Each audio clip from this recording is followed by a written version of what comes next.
Haya, niambie shida yako nini mwanangu? Shida yangu baba, mimi niko na rafiki yangu. Wewe? Sasa kwa rafiki yangu anajini kaja naye kusoma. Sasa anamnyanyasa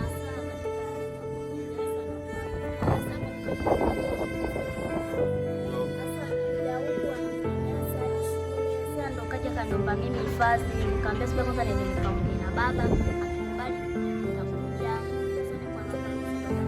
Kama nake anatia huruma sana. Na kitu sawa wewe?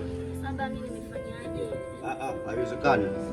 Kwa sababu huyo shoga yako ni shoga kweli, mimi simjui. Yeye kama angekuwa mwizi au alikuwa mwizi au mwizi, yeye mimi nitanduaje? Sio mwizi baba, mimi namjua, anasoma naye shule. Sikiliza mwanangu. Huo upuzi wako na huyo mchana wako juu mchoga yako nani upo huko. Hapa nyumbani kwangu marufuku kwa sababu siwezi kumjua. Kama wazazi wake wao walishindwa kumlea vizuri mtoto yao mwanao nini afuati kwa majukumu ya kumleta mwanangu hapa. Wazazi wake walishindwa kumlea, huwezi kujua alikuwa na matatizo gani, ndio maana wameshindwa kumlea na ndio maana wanashindwa kukaa nayo.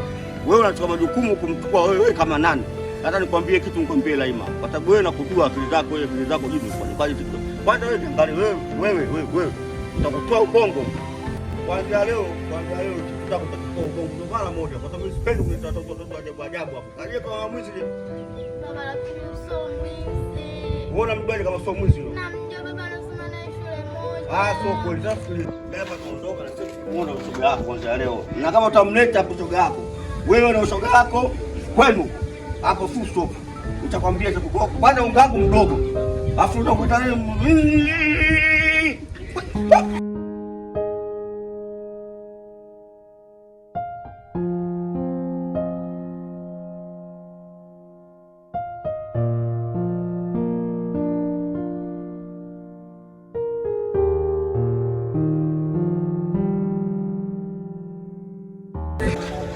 baba mwenyewe hapa nimeshamkia. Sasa nitafanyaje? Yaani ondoke baadaye.